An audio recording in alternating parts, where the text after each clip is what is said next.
dore turi gukura ubundi mu musatsi wanjye ashobora kuba hajemo utuntu tw'umweru zabaye uruyenzi cyangwa mfashe agakoni cyangwa nkaba ntakiri inaha kuko ubuzima bw'ahangaha nanone urabizi ukuntu burihuta ibibutwara ni byose ariko tugihari tugihumeka mbere ko tugera ku cyanyuma gitangaje kandi numva rwose aricyo kinkura ku mutima cyane nanjye kimeze nk'ipfundo ry'amasomo yose ryo nyine nubwo wanarifata iri somo ryo nyine rya nyuma rikurikirana rya 19 ngiye kuvuga ryo nyine urifashe neza rishobora ntara yose ni ingenzi ariko urifashe neza rishobora kuba icyuzuzo cyangwa igisobanuro cy'aya amasomo yose.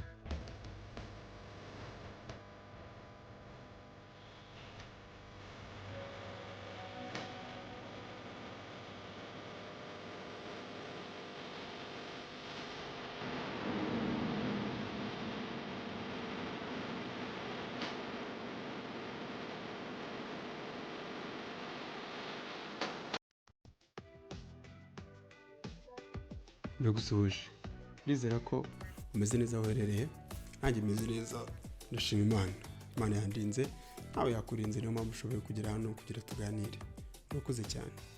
Isi iri kwihuta ibintu byinshi biri guhinduka abantu benshi bari kubatakaza abantu benshi bari kuva mu nzira abandi bantu benshi bafite adaptability y'ubwoba bari kujyana nayo amahirwe yose cyangwa ibibazo bije bakabibyaza iterambere nta mikino abantu bafite mw'iyi minsi ariko igitangaje benshi muri twe nanone turarangaye abantu bamwe bari gufata amahirwe bakayakoresha neza ubuzima bwabo bugahita buhinduka bigendeye ku kuntu isi iri kugenda ihinduka ariko abandi bantu benshi nabo bagahita bava mu murongo bari barimo bigendeye gusa ku nzaduka ziri kuza cyangwa bigendeye ku muvuduko w'isi iriho.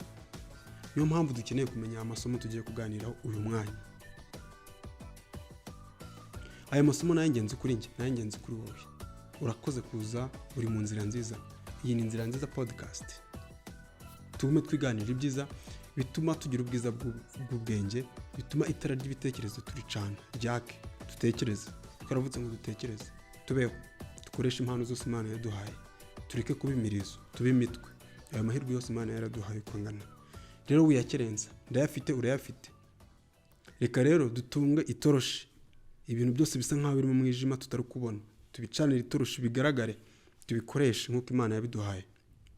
Tubeho mu buzima bw'ubutsinzi, dukureho inzitwazo kuko dufite byose. Aho ngaho uri gutyo umeze hari umuntu wayibona bikaba ari ubutabazi bikomeye kuba ari uwo abaye uwo uriwe gusa nubwo ataba afite ibyo ufite. Kuba afite uwo mubiri, kuba asaryo, kuba afite icyo gihe bikaba bihagije kugira abo umuntu udasanzwe mu buzima bwa none n'ubuzaza. Rero uw'agaciro ariko gerageza kuvumbura ibidasanzwe ufite, gerageza kuvumbura ibidasanzwe mfite, tubikoreshe neza. Ejo bundi igihe kitadushiriraho dore turi gukura ejo bundi umusatsi wanjye ashobora kuba hajemo utuntu tw'umweru zabaye uruyenzi cyangwa mfashe agakoni cyangwa nkaba ntakiri inaha kuko ubuzima bw'ahangaha nanone urabizi ukuntu burihuta ibibutwara ni byose ariko tugihari tugihumeka tumaking sure ko buri segonda ryose ry'umunsi buri munsi wose watambutse twabaye proactive, dufite ibintu bizima twabashije gukora natwe tube proud of it. Twumve dutewe ishema n'ibyo twakoresheje igihe cyacu, twumve dutewe ishema n'ibyo twagejeje ku bandi, twumve dutewe ishema n'aho twakuriye n'imiryango yacu, twumve dutewe ishema n'impumuro dufite muri society. Urakoze. Hano ubuzima bwacu rero reka tubuvugeho bite nanzika. Hano hari ibintu 20, amasomo 20 y'ingenzi wa musore we, wa nkumi we ugomba kubuzi cyangwa ukwiriye kuguma kwitoza ukayagenderamo buri munsi hagati y'imyaka yawe 20 na 30 mbere yo kurenga icyo cyiciro. Ushobora kuba yazi cyangwa wagenderagamo cyangwa uvunika kugira ukoresha impano zawe zose ufite ariko udafite uburyo bwiza bwo kuziyobora no gukora ibikwiye no exceedinga your capability ndetse n'ubushobozi bwawe. Rero du mugenzi bigendera nawe wenda wari kwitambukirwa ku iki kiganiro ariko you are not wasting your time, nta gutakaje igihe. Twagiye ibibazo 20 cyangwa amasomo 20 ugomba kubuzi mbere yuko urenze imyaka 30. ugomba kuba uzi byanze bikunze. N'ubu utayazi isi izayakubaza. Isi ntabwo yitaye ngo wize ibintu cyangwa ntabyo wize. Isi aho uhuriye nayo irakubaza ikagusaba, ntabwo yita ngo ibyo ugusabye urabifite, yo irabigusaba. Wabibona it's fine, utabibona you fail. Okay, aya masomo rero n'ay'ingenzi. Amasomo ugomba kuba uzi hagati y'iyo myaka 20 na 30, kuko iyo myaka hagati y'imyaka 20 na 30 niho umuntu yubaka ubuzima bwe mu mitekerereze, niho umuntu yubaka urukundo ruzima, niho umuntu ashyiriraho ingamba nzima z'uko azayobora ubuzima bwe kugeza ashaje. Urumva rero iki kigero cy'imyaka niho abantu benshi bapfira, niho abantu inzozi zabo zangirikira, niho abantu benshi bakorera ibintu bidasanzwe bizahindura ubuzima bwabo ndetse n'ubw'umuryango. Keep tuning up. Twagiye n'isomo rya mbere, kwiriye kubuzi kw'iyo myaka yawe, kw'iyo myaka yanjye, mbere yuko tuva mu myaka 30. Kwimenya no kwisobanukirwa, self awareness. Kw'iyi myaka n'iki gihe uba ugomba kuba uzi ubushobozi bwawe, uzi n'intege nkeya zawe. Kw'iyi myaka ibi bizagufasha kumenya aho werekeza no gufata ibyemezo bizima bidakuka mu buzima bwawe. Self awareness, kwimenya wowe ubwawe mbere yuko utakaza imbaraga ushaka kumenya andi masomo menshi. First of all, isomo rikomeye ni wowe ubwawe, ni njyewe ubwanjye. Ukeneye kwimenya, nkeneye kwimenya mbere yuko tugira ibintu bikomeye byari byose twubaka, mbere yuko tugira legacies cyangwa ibindi bitendo bikomeye tuzashobora mu iyi myaka. Tugomba kuba twiyizi first of all. Icya kabiri, ugomba kugira ibyo bita vision cyangwa goals, nyine gusetinga cyangwa gufata icyemezo ku buzima bw'ahazaza. Ubuzima bw'ahazaza bujyana n'intego. Nk'iyo myaka ugomba kuba uri umuntu wamaze gusetinga goals, ukaba ufite ishusho y'umuntu ushaka kuba we, ukaba ufite ishusho y'ibintu uharanira, ukaba ufite urutonde rw'ibintu bikumarira igihe buri munsi, uzi neza ko bikujyanye muri fitire, bikujyanye ahazaza, bikakubiza icyuya, akaba ari byo bintu uvunikira. Ukaba uri kuvunikira inzozi zawe from now, kuko iyi myaka uba ufite imbaraga, uba ufite ubushobozi bwinshi bwo kuba wavunika ubigishoboka uri muto kugira ubashe kubaka inzozi zawe. Rero iki nicyo gihe cyo kwita ku nzozi no gusetinga vision, ishusho yabo dushaka kubabo ahazaza. Don't miss the point. Let's get up, let's wake up. Reka twirukanka, isi ntabwo ihagaze. Birashoboka kuba twarataye igihe, ariko reka duhagarike. We don't need to waste any more time. Enough is enough.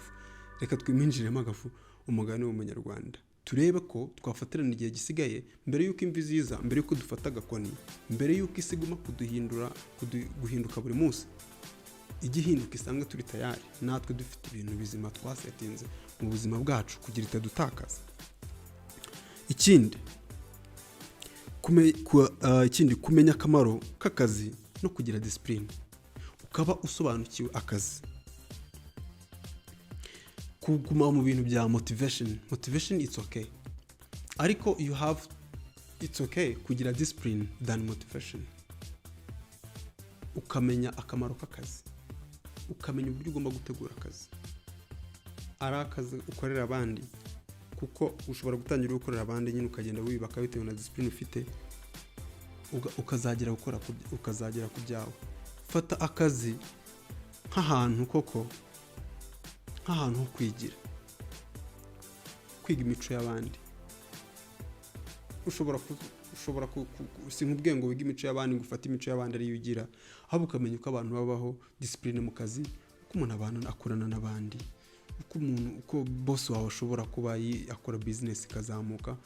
Ugafata akazi nk'ahantu ho kwigira kubana n'abandi, ho kwigira guca bugufi, ho kwigira kugira umurava. Just ita ku kazi bijyanye na discipline. Nk'iyi myaka ugomba kumenya guha agaciro akazi, ari akazi kawe ukora k'ibihe bizaza wiremeye, cyangwa ari n'abantu ukorera, ukabasha guha agaciro akazi ubijyanishije na discipline. Igikurikira cya kane, kwigira ku bandi.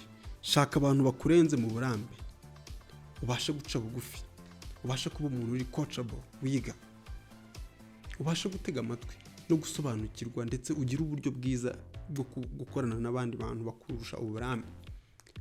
Ugira inyota yo kwigira mu bandi bantu bakurusha ubushobozi, bakurusha experience. Uce bugufi, humble yourself. Ntugire kamere yo kumva kuzi ibintu byinshi. Umuhanga niyo azi ibintu byinshi, si ngombwa ngo manifesting nyine yigaragaza, yagira ibyo bita show up n'ibiki. No, abahanga baratuza, ugatega amatwi abandi, bakobserva, bakiga. Nubwo cyaba ari igitekerezo kimwe kinjiye mu bitekerezo byawe 100, ubu cyungutse, ntabwo uba ugitakaje. Kuri iyi myaka rero tuba tugomba kugira umuco wo kwiga, tukagira umuco wo gukunda akazi, ndetse no kwitangira ibyo dukunda gukora. Ikindi, kwiga ibijyanye n'imari. Menya gukoresha amafaranga neza, kwizigamira no gushora imari mu bintu byunguka, mu bintu bizima. Tugomba kugira uburyo, igitekerezo cy'uburyo amafaranga akoreshwa, tukamenya gushaka amafaranga, tukamenya kwizigamira, tukamenya kugira gahunda y'uko dukoresha amafaranga yacu, tukamenya kwegerana n'abantu badufasha kubona inzira zo gushakamo amafaranga, tukagabanya cyangwa tugahagarika kubana n'abantu cyangwa guhorana n'abantu badufasha kubona uburyo turya amafaranga. Hari usanga ufite abantu ariko ugasanga umubare w'abantu ibitekerezo bahorana ibyinshi nibyo kurya amafaranga, to consume money, ariko ugasanga ibitekerezo byo kuyashaka ntabyo. You need to think twice. Ukeneye gutekereza kabiri mbere yuko uguma mu iyo cycle imeze gutyo. Kamenya uburyo ugomba kubaho. Isi uko bukene uko bwije kutubaza byinshi. Isi iri kutubaza byose bro, ariko nta na kimwe iri kuduha. Isi iri kutubaza byose, iri kudusaba byose, ariko nta kintu na kimwe iri kuduha. It's up to me, it's up to you to decide uko tugiye gukoma gukoresha igihe cyacu, uko tugomba gukoresha amafaranga. Make twabonye twakoze investment gute. Aho ntitwifite just cycle of pull-ups. Abantu gusa batubwira, batwereka aho dushobora kujya kurira amafaranga, abantu badashobora kutwereka aho tujya kuyakorera. Niba cycle yoberamo ari gufasha kubona ahantu rira amafaranga, wake up, get up. Ukeneye kwegera abantu bagufasha gutyaza ibitekerezo byawe ngo ushaka amafaranga. Ntabwo ukeneye abantu bagomba kugufasha kurya amafaranga cyangwa kwereka aho amafaranga bayarira. No, wake up, let's go. Gatanu, tugomba kumenya ko iyi myaka, hagati y'imyaka 20 na 30, ugomba kuba uzi kandi usobanukiwe gukoresha igihe. Ugomba kuba uzi agaciro k'igihe. Igihe nicyo mutungo utagaruka. Uko ukoresha igihe cyawe hagati y'imyaka 20 na 30, biguha ishusho y'uko imyaka yawe mu myaka 40 kugeza kuri 50 uzaba umeze. Ibigutwara igihe uyu mwanya uri kubaka cyangwa uri kwiyubakamo, biguha reka kwibeshya. Utekereze ko ibyo bintu uko ukoresha igihe cyawe uyu mwanya bizaguha umusaruro y'uko uzaba uriho mu myaka 40. Ibyo ukora uyu mwanya uri gutakaza igihe bizaguha umusaruro mu myaka 40 niba uri hagati y'imyaka 20 na 30 nk'uko turi kuganira. So you need to think twice, you need to be wise. I need to be wise. Igihe niwo mutungo utagaruka. Ndagifite uyu munsi, ariko ningitakaza sinizeye ko nshobora kuzakibona. Umuhanga yaravuze ngo igihe ni inkota ityaye amugi yombi. Ngiyo ugikoresheje nabi kiragutema, kandi inkomere y'igihe kuyomora biragoye. Let's think twice mbere yuko dukoresha igihe. Igihe niwo mutungo wonyine dufite, nta kindi dufite. Reka dutekereze neza, umenekereze neza mbere yuko tuva mu imyaka. Ejo bundi imvi ziraba zaje, turaba twakuze, turadufasha akabando. Reka dutekereze uburyo bwiza bwo gukoresha igihe cyacu. Reka dukomeze ku cya 7.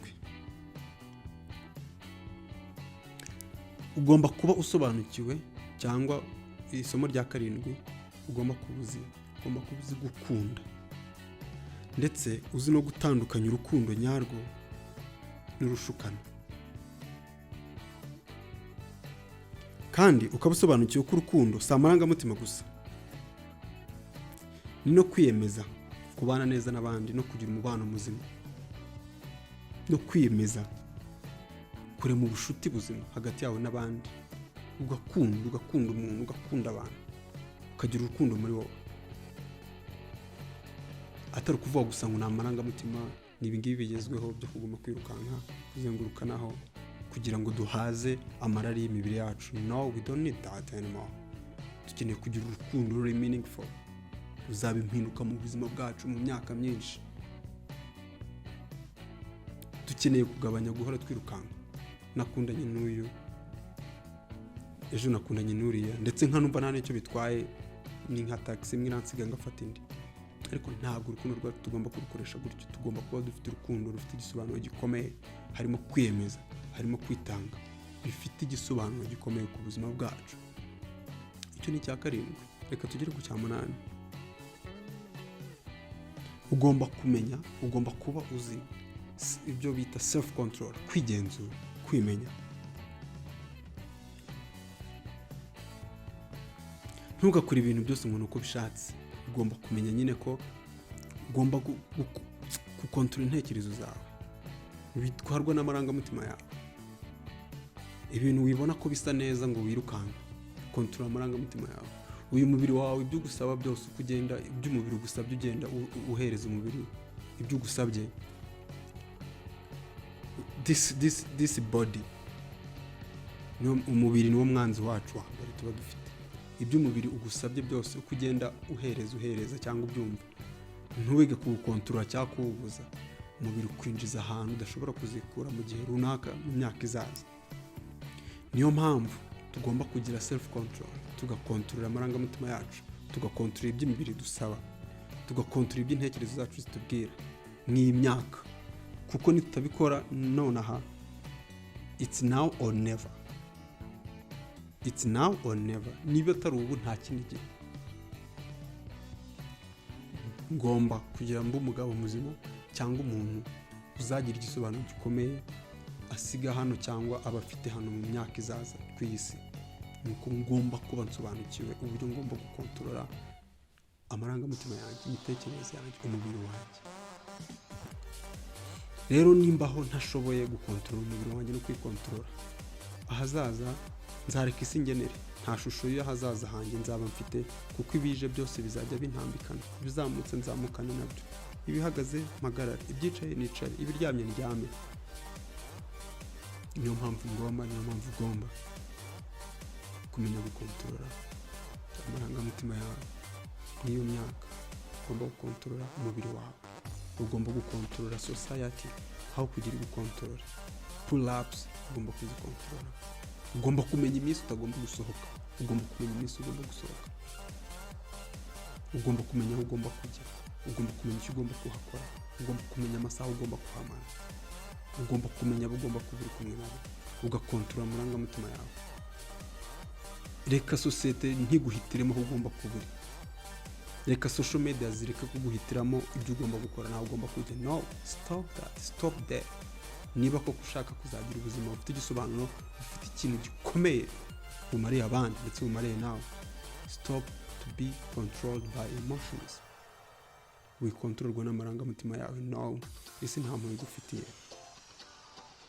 Iyo ubonye umunyantege nkeya, ntabwo ikeneye abanyantege nkeya, iragukoresha, wasigara uri ikidashi ikakujugunya. Control yourself. Nanjye reka ngerageze kwikontorora, turebe ko twasurvivinga izi mpinduka zidasanzwe ziri hano ku isi. Igikurikiye, kwita ku buzima. Ugomba kumenya kugira ibyo bita physical and mental health. Kwita ku buzima bwawe bugaragara ndetse n'ubw'inyuma. Kubyo urya, siporo ukora, ugasinzira neza, ukanywa amazi ukitaho, ugasoma, ushaka ibintu usoma, bigukuza mu mitekerereze yawe, bihindura umubiri we, bigufasha kuva ku rwego rumwe ukajya ku rundi. Settinga. Ushobora kutaba wenda hari abakunda kwitwaza ngo recuperation, ngo gukora siporo ngo ntinige, ngo siporo ngo niza abantu ngo bafite ibicwa, ngo bafite amafaranga, ngo bashobora kurya ibiki. No, ukwibeshya. Intekerezo zose ugira ujye umenya ko zose zitakubwiza ukuri, hari izikubeshya. Izo ntekerezo zikubwira ko utakora siporo kuko wabuze ibiryo ziragushuka. Kuri zingana n'ubushobozi bwawe, ariko menyeza umubiri wawe gukora siporo. Kora nke, ujya gutera ibiro 200, kora itungana n'utwo ushoboye, n'utwo ushobora kurya. Surya se kuko utekereza ko hari ikintu ugomba kwinjiza mu mubiri wawe. Toza ubwonko bwawe, toza umubiri wawe kugira some workouts. Wite ku mubiri wawe, umubiri wawe ugororoke. Tuzajya kwivuza indwara z'ubusaza kandi ukiri mutoya. Oya. Kandi ikindi, tunganya intekerezo zawe. Ita ku buzima bwawe bwo mu mutwe no mu mutima ndetse no bw'umubiri. Ibyo bintu ugomba kuba ubizi, ntabwo uzabikora wamaze gusaza. Tugomba kubikora tukiri bato, tugomba kubikora tukiri mu imyaka. Time is now, not tomorrow. Urakoze, reka turebe igikurikira. Irindi somo ugomba kubuza mbere yo kuva mu imyaka. Mbere yo kuva mu imyaka, mbere yo tuva mu imyaka 20 kuri 30. Tugomba kugabanya gukoresha imbuga nkoranyambaga nabi. Buri muntu wese muri iki gihe afite social platform, afite urubuga runaka kuri internet. Ushobora kuba Instagram, ushobora kuba Facebook, Twitter, n'izindi zitandukanye uko tujya tuzikoresha. Hagarika gukoresha imbuga nkoranyambaga nabi. Reba algorithm cyangwa diagram y'ubuzima bwawe mu buryo ukoresha imbuga nkoranyambaga. Ntabwo ukwiriye gukoresha imbuga nkoranyambaga nabi. Kurya igihe kinini kuri internet bitera uburwayi, bikurwaza umutwe, bikakurangaza, bigatuma rimwe na rimwe ushobora no kwirirwa mu rugo mu nzu utabroshe cyangwa utanoze, cyangwa se wenda udakoze utundi tuntu twose tw'ingenzi wari uzi ubuzima bwawe bukeneye. Kuba gusa watangiye umunsi wawe uscrolling, nta nubwo uwoze, nta nubwo wabasha kubona umwanya wo koga, nta nubwo wabaje umwanya wo kuba wagera mu gikoni cyangwa ukora utundi tugahunda ngo uvugisha abantu ibintu biri abantu bari hafi yawe. You spend hours and hours scrolling on the internet. Where you think you're going? No, stop that. Dukeneye kureka nk'imyaka gukoresha imbuga nkoranyambaga nabi. Have to stop that. Igikurikiye 11 n'ibiri 20 tugeze ku cya 11. Kumenya guhuza n'abandi. Kumenya guhuza n'abandi. Nk'imyaka umuntu agomba kuba azi guhuza n'abandi. Afite ibyo bita emotional intelligence. Ugomba kugira kumenya kubana n'abandi. Kugira uburyo uri buze kubana n'abandi. Kubana n'abantu batoya bari munsi yawe, uburyo ugomba kubana nabo muri mu kigero kimwe, kubana n'abakuruta. Ugomba kwiga uburyo ubana n'abandi, ubana n'abagukikije, ubana n'abo mwirirwana, ubana n'abo ukeneraho serivisi, ubana n'abazi gukeneraho, ubana n'abo ufite ibyo wigisha, ukamenya uko ubana n'abafite ibyo bakwigisha, ukamenya uko ubana n'itorero warizwamo niba urifite, ukamenya n'uko ubana na leta. Ukaba kw'imyaka tukaba tuzi kubana na leta, tukaba tuzi kuba leta ni twebwe, ariko tukaba tuzi uburyo tugomba kuba turi mu bijyanye na leta, itorero, umuryango, inshuti, abo tutabutungana. Tukaba dufite general skills ku bijyanye no kubana n'abandi. Iri ni isomo rikomeye tugomba kuba tuzi. Shaka uko wakumva abandi, mu muntu nyine wumva abandi, ushobore kumva abandi bantu. Igihe cyose ntaba ari wowe gusa ufite point to improve, ntaba ari wowe gusa ugomba gutegwa amatwi. No, tega amatwi abandi, umva amarangamutima y'abandi, gira emotional intelligence. Wihutaza amarangamutima y'abandi, wibaka habwe ku musozi ngo iyo yavuze ngo oya. Bo umuntu uri humble, uri flexible, udahutaza amarangamutima y'abandi. Wite ku magambo ujye uvuga. Hari amagambo tujye tuvuga tutiteka ari buze gukomeretsa abandi. Gira emotional intelligence nzima, umenye uburyo uri buze kuvugana n'ababyeyi, umenye uburyo uri buze kuvugana n'abasaza bawe, bashiki bawe, n'abantu mungana. Umenye uburyo bwiza nyine bwo kugira gupima amarangamutima. Ibyo ibyo bintu tugomba kuba tubizi mbere y'uko turenga imyaka 30, mbere y'uko tuyirenza.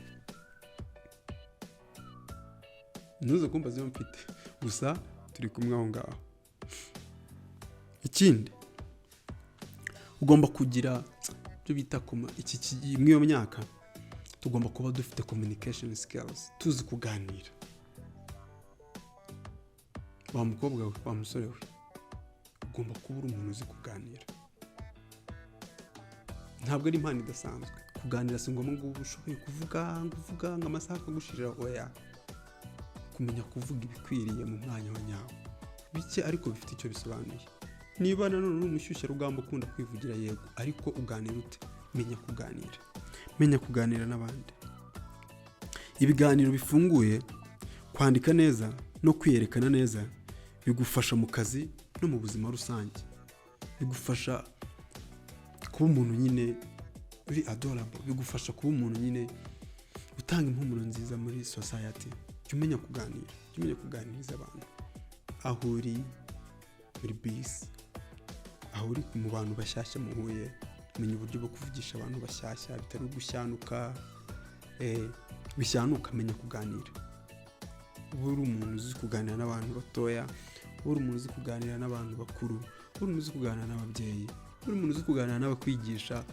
Tugeze ku isomo rya 13, naryo ni ingenzi: kwemera gutsindwa no kubyigiraho. Gutsindwa bibaho, gutsindwa birasanzwe, gukosa ni ibintu bisanzwe, ariko nyuma yo gukosa, nyuma yo gutsindwa, wize iki? Ufashe irihe somo? Imyaka 20 kugeza kuri 30 uzagwa inshuro nyinshi. Umuntu agwa inshuro nyinshi, ukora amakosa menshi, ariko amakosa twakoze cyangwa amakosa dukora adusigira iki? Tuyigamiye iki?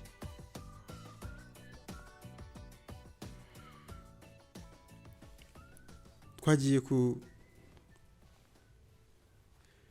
cya 14, kumenya isi ubarizwamo cyangwa se global perspectives.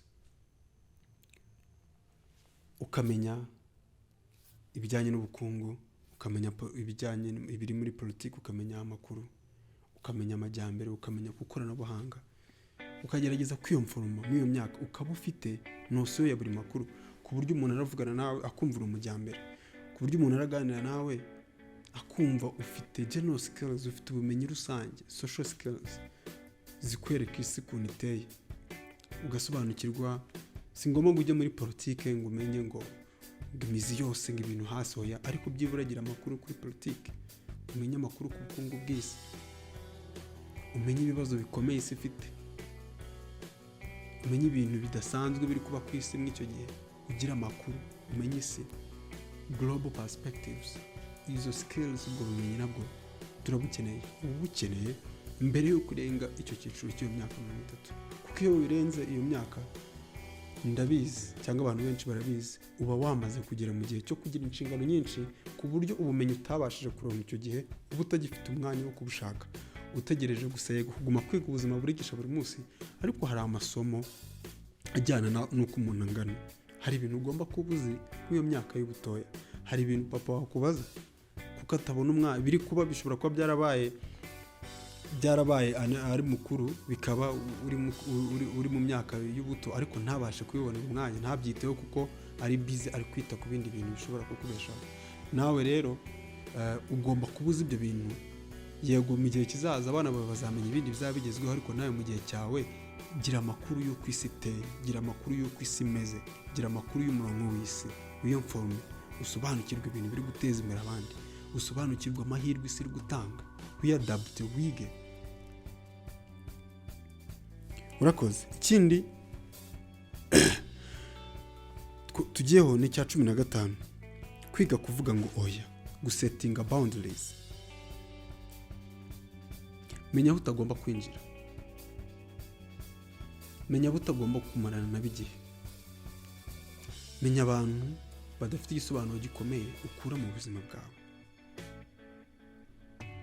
menya abantu utagomba kwizirikaho, ugomba kurekura.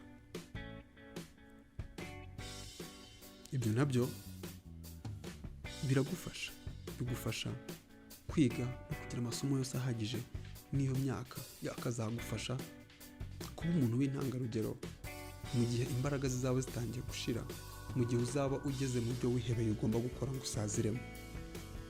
Turabikeneye ibi bintu. Twakomeje kwihuta ku cya 16, ku isomo rya 16.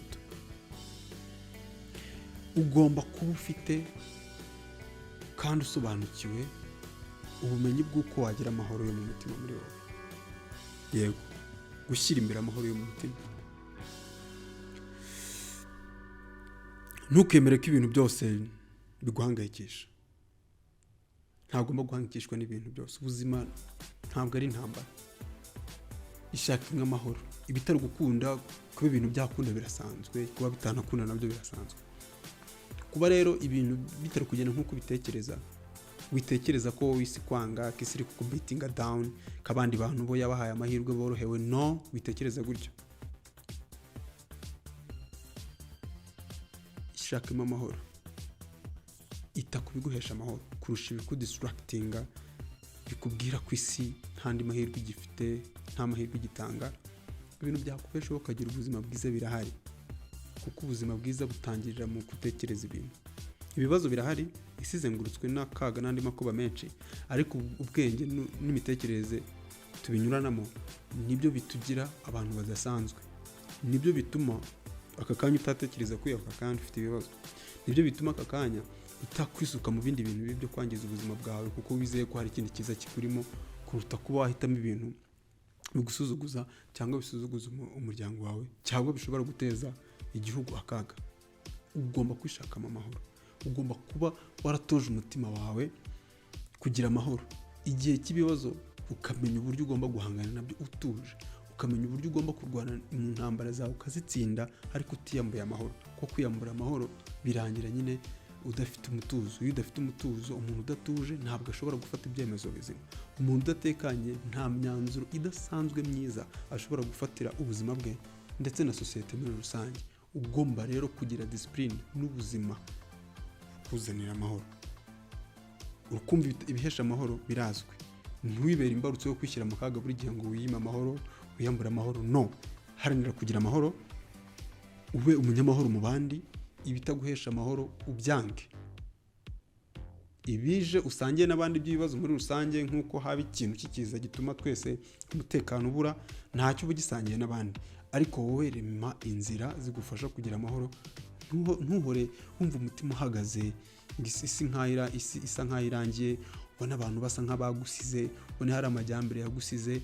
No, ushobora gutangira uyu munsi, ushobora gutunganya intekerezo zawe uyu munsi, ukagira itangiriro ryiza kandi rishya ridasanzwe, rizana impinduka mu buzima bwawe ndetse n'abandi benshi. Ariko ntabwo ushobora kugira intumbero nzima muri wowe ufitemo akajagari, nta mutuzo ufite, nta mahoro ufite. Iga gushaka amahoro muri wowe, kuba umuntu utuje, kuba umuntu utapanika, utagira ibintu bya pressure. No, tuza. Ubuzima habamo kuzamuka, habamo no kumanuka. Igihe bwazamutse, zamuka tuje. Igihe bwamanutse, manuka utuje, wizeye ko impinduka nyine zihari. Mu buzima nta kindi kintu uzabona gihoraho nk'impinduka. Impinduka nizo zonyine zihoraho, ariko impinduka zigwa neza abantu bahora batuje muri bo. Ibihe byiza byaza ntibasare, ibihe bibi byaza nabwo ntibasare. Ayo masomo turayakeneye. Dukeneye kubaho gutyo mw'ibyo bihe byo kwera no kwirabura. Urakoze. Twagiye ku somo rya 17. Ugomba kuba uzi, ngomba kuba nzi. Mbere yuko turenga, cyangwa umuntu agomba kuba azi yitoza mbere yuko arenga imyaka 30, hagati y'imyaka 20 n'imyaka 30. Kwemera impinduka no kwiga kwihuta, adaptability. Ugomba kuba uri umuntu utagira inzitwazo mu gihe haje ibintu bidasanzwe mu isi, cyangwa ibintu runaka bibayeho mu muryango wawe cyangwa mu buzima bwawe. Ugomba kuba ufite adaptability, uhita wibona mu bintu, mbese ugahita wiyakira uko ibintu bije ukajyana nabyo. Utari umuntu uhita utakaza control kuko habaye impinduka. Ukaba ufite adaptability, ushoboye gushabuka. Impinduka zaza ugashabuka, ibibazo byaza ukaba uri tayari. Nyine ukaba ufite kwihuta kujyana n'ibigezweho ntabwo ari ukuvuga ko ibije byose ugahita ukuka ugasarahoya. Kujyana n'ibigezweho nyine kuba bitagusiga, kuba waba ufite uburyo urabyitwaramo, ufite adaptability imeze neza ku buryo utari buze gusigara, ku buryo utari buze kwibura mu isi yuzuye impinduka buri munsi, yuzuye udushya, yuzuye ubwenge bushyashya buri kuza, artificial intelligence n'ubundi bumenyi bwinshi butandukanye. Gerageza kuba umuntu uri capable, ugira adaptability yuko ushobora kwiyadapta ku bintu byose bishya, ku bumenyi bushya, ugira umwete wo gushaka kwiga uko bukeye n'uko bwije. Isi irihuta, ibintu birahinduka, wige kumenya guhindura imikorere. Ibyo nabyo birakenewe mbere yuko twinjira ahantu ho gutakariza imbaraga, kuko mu myaka dufite imbaraga, ariko tugomba izi imbaraga zacu kuzihuza n'amasomo mazima, kugira ngo imbaraga dufite tuzihuze n'intekerezo zacu, tuzaba abantu bafite icyo bimariye, banamariye iyi sosiyete turimo mu myaka izaza. Twagiye ku cya 18, kwiga akamaro k'umuryango n'imibanire. Ushobora kuba utarashinga urugo, ariko ufite umuryango ukomokamo, ufite igihugu. Rero ugomba kumenya uburyo ugomba kubana n'abandi bantu, kwiga kumenya ku mibanire, ukamenya ukabusobanukirwa uko inshuti zibana, ukabusobanukirwa uko imiryango ibana, ugakunda umuryango wawe, ukaba uharanira kugira umubano nyine muzima, kwiga kubana n'abandi, ukamenya guca bugufi, ukamenya guhanika, ukaba umuntu uhanika, ukaba uri umuntu nyine wizera ko ushobora gukosa, ugatega amatwi umuntu akagucyaha ukemera, ukaba uri umuntu wumva inama z'abantu, ukaba uri umuntu nyine nyamuntu ushoboye kubana n'abandi, utira agatirura, umuntu usangira n'abandi, umuntu usabana, umuntu uvuga ibyiza ku bandi, umuntu wumva ibyiza, umuntu ubona ibyiza mu bandi. Ntube nk'umuntu buri gihe hari abantu nzi mu bintu byose wamwereka akaba azi neza, akaba ashaka gusa akantu kabi mu bintu byiza, akaba we ari nk'icyo kintu ashinzwe, we ahora buri gihe ashaka ikintu kitari cyiza kiri mu bintu, iga kubona ibintu byiza mu bandi.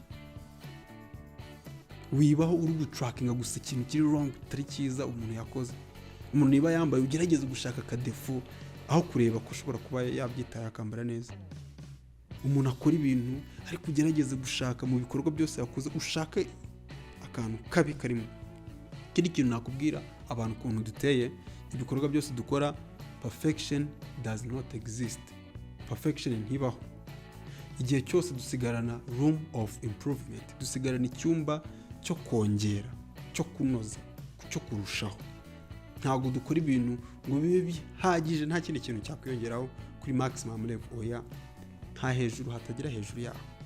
Igihe cyose ibyo dukora byose, room of improvement ihoraho. Igihe cyose hari umuntu waza ukurenza ubushobozi cyangwa ubona ibintu uko bitandukanye no kubibona, akagira ikindi kintu yongeraho kirenze ku byo wowe wabonye. Rero wigerageza kubona ibibi mu bandi, igakubana n'abandi. Wige akamaro k'umuryango n'imibanire. Ibyo bintu bizagufasha kuba umuntu mwiza kuri wowe ndetse no kuba umuntu mwiza ku bandi. Urakoze. Twagiye mbere ko tugera ku cyanyuma gitangaje kandi numva rwose aricyo kinkura ku mutima cyane nanjye, kimeze nk'ipfundo ry'amasomo yose. Ibyo nyine nubwo wanarifata, iri somo ryo nyine rya nyuma rikurikirana rya 19 ngiye kuvuga, ibyo nyine urifashe neza rishobora, ntara yose ni ingenzi, ariko urifashe neza rishobora kuba icyuzuzo cyangwa igisobanuro cyari amasomo yose. 19 rero, gushyira umwihariko mu bikorwa byawe, cyangwa creativity, ndetse no kugira initiative, creativity.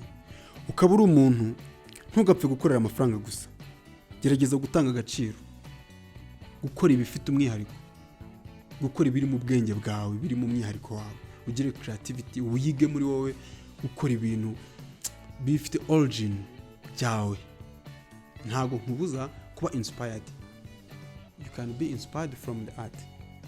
Mu bugeni bwose bwakozwe, mu bintu byose ubona, ushobora gukuramo igitekerezo, umuntu akakwinspira, akaguha inspiration.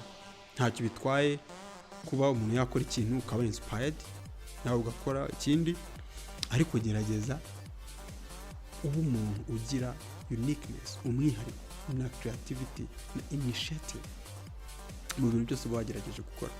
Ibyo bintu bigufasha nyine kugira purpose nzima ndetse no kugufasha gustriving for better self, nyine kuri wowe wanyawe, kurusha kuba gusa waba uri aho ngaho ukora ibije ushaka udufaranga gusa, ariko iyo ufite purpose yawe, ikintu uharanira n'umwihariko wawe, nibyo ucuruza. Mw'iyi si irimo ama product menshi, mw'iyi si iri kuvukamo udushya twinshi, umwihariko wawe nicyo gicuruzwa kidashobora kubura agaciro. Rero you need to care about your uniqueness, creativity and initiative. Nibyo bintu bishobora kugufasha. Twagiye ku cyanyuma, ku isomo rya nyuma. Buri muntu wese agomba kuba iryo riri applicable mu buzima bwose. Si ngombwa ngo mw'iyo myaka, hagati y'imyaka, ahubwo guhera ukiri muto ugishobora kumenya kubana n'abantu n'umuryango, ndetse ukunigeza unashaje. Iri somo ryo rigomba kugufasha kumenya Imana no gukura mu mwuka. N'iyo myaka cyangwa n'ibyo byiciro byose ugomba kuba uri umuntu uzi Imana. Tugomba kuba turi abantu bazi Imana, dufite ubuzima bw'umwuka tudashidikanyaho. Uretse ibya hano ku isi, ubuzima bwawe bugira agaciro kurushaho iyo bufite isoko cyangwa bufite umusingi wubakiye kuyoboka Imana. Ibyo ncamo mu myaka yose, uko urubyiruko tuba dufite amaraso ashyushye, uko tuba turwana n'ibintu byinshi hano ku isi ngo tubeho, bimwe bikaza bigatuma dutakaza indangagaciro, ibindi tukabyigiraho, tukagwa tugahaguruka. Ariko iyo wagize amahirwe cyangwa ufite amahirwe yo gufata iyobokamana cyangwa ijambo ry'Imana nk'umusingi mu buzima bwawe bwa buri munsi, oh my God, imitwaro myinshi ikuva ku bitugu. Hari inguma nyinshi utagira, kuko ubuzima bufitanye umubano mwiza n'Imana cyangwa buri mu gakiza. Hari n'inkoni nyinshi udakubitwa, kuko ubuzima bwo mu Mana ni ubuzima buhora bukwibutsa buri munsi uwuriwe, ndetse n'indangagaciro ugomba kugira ubuzima bushobora kugira igisobanuro, ukaba impumuro nziza mu bandi, ukaba uri umuntu wifuzwa muri society, ukaba uri umuntu nawe wumva ko ubuzima bufite igisobanuro. Rero ni byiza ko njyewe nawe aya masomo dukeneye kuyagira, tukaba turi abantu bafite umubano muzima ufatika, wumvikana, uriho natwe twizeye ko hari hagati yacu n'umuremyi wacu. Rero ndi gukora fade out cyangwa ndi kuva kwinsanganyamatsiko, ndi kuvuga ko ibi bintu twahisemo kuganira uyu munsi. Nkuko tubibonye, ubuzima bwacu hari igihe tugeramo kikaba ari igihe cy'imbaraga. Iyi myaka twavuze, hagati y'imyaka 20 n'imyaka 30, ni imyaka y'imbaraga, ni imyaka umuntu aba ashoboye gukora ibintu byinshi n'ingufu, ndetse n'ibitekerezo biba byihuta, amaraso aba yihuta, umuntu aba ashobora gukora ibintu byinshi mu gihe gitoya. Ariko gukora ibintu byose kandi byinshi mu gihe gitoya udafite intekerezo ziyunguruye ndetse n'amahame mazima, ushobora kuvunika ariko umusaruro ntuboneke. Ariko iyo ujyanye n'igihe, ukajyana n'amarangamutima, ukagenda uciye bugufi, ukagira ibyo wiga n'ibyo umaze igihe cyawe neza, amaherezo birangira nyine udasuzuguye, birangira igihe cyawe kidapfuye ubusa. Aya niyo masomo ndi kumva mba numva nkeneye kugira abashe nyine kumbera umusingi wo kubakiraho amajyambere yose ari mu gihe kizaza. Niyo masomo numva nawe wakenera kugira ngo abashe nyine kugufasha kuba umuntu w'umumaro, kutibangamira. Aya masomo yagufasha kutigirira nabi, aya masomo yagufasha kubaka ubuzima koko bufite igisobanuro kandi butangaje kuri buri muntu. Inzira nziza rero nakagaruka, ni inzira nziza. Tugomba guhangana n'ibitubushye byose bitubwira ku isi nta mahirwe cyangwa nta bintu byiza bisigayemo, ahubwo tukagerageza kwikiriyamo ibintu byiza birahari. Tukamenya ko ibyo dutekereza kenshi duhindika ibyo ngibyo, tukagira imitekerereze mizima, tukagira n'amahame mazima, akaba ari byo duhora twibwira buri munsi, tukishakamo amahoro, tugakora iyo bwabaga ibyiza, akaba ari byo twimika muri twe. Byanga ibikunde icyiza tuzafatana nacyo, kiba inshuti yacu, ikibi tugihunge. Niwo mugambi wanjye. Ndifuza ko twaba society nzima, ndifuza ko naba umuntu muzima ufite ibintu mariya abandi, ndifuza ko nahura n'abantu bazima, gaciringa n'abantu bazima, nkaganira n'abantu bafite ibitekerezo bizima, nkaganira n'abantu nyine bifite mu buryo bw'ibitekerezo, mu buryo bw'ubushobozi, ariko byose bitangira dufata imyanzuro mizima, bitangira dufata ibyemezo byiza, bitangira tujya mu nzira nziza. Rero mwitumiye inzira nyinjye na njye nyine, ko nyigiye nyine nshobora kutagera kure, ariko tujyanye twese tugasangira iyi si, tugasangira ibitekerezo, nkagufasha ubu ushobora kuzama ibintu byiza twavuga, kuko njyewe mfite ubu buryo ni platform cyangwa ntinyuka kuza hano ukaba wampa ibindi byiza watekereza ko twavuga, bikaguma gufasha murumuna wawe cyangwa mukuru wawe cyangwa undi muvandimwe hari hirya, mukazahura utari kumuseka, mugahura ahubwo uri kubona ari umuntu waba proud of, wakwishimira kubona ameze atyo. Ntabwo nashimishwa no kubona same gen urubyiruko tungana rukomeje kwangirika, kandi mu by'ukuri wenda bazize gusa kutamenya, kandi hari ibyo nzi ngomba kubibasangiza. Nawe nkuko ushobora kuko hari umuntu wanampaye igitekerezo cyo kuba twavuga ibi bintu, nawe ukabaha ikindi, tukaguma tukubakana. Otherwise ubuzima ni ubwacu, tutabubungabunze turabubuze. Abasaza babuza abo basigira umurage, abakuru babuza abo bizera ngo babahe amahirwe akomeye cyangwa babamenera amabanga yo kugira ubuzima bwiza bw'ahazaza. Rero twisigane, tujyane, tugendane mu nzira nziza, turandatane, dufatane urunana, turebe ko ahazaza haba hazima. Imana ibahe umugisha kandi barinde naho butaha.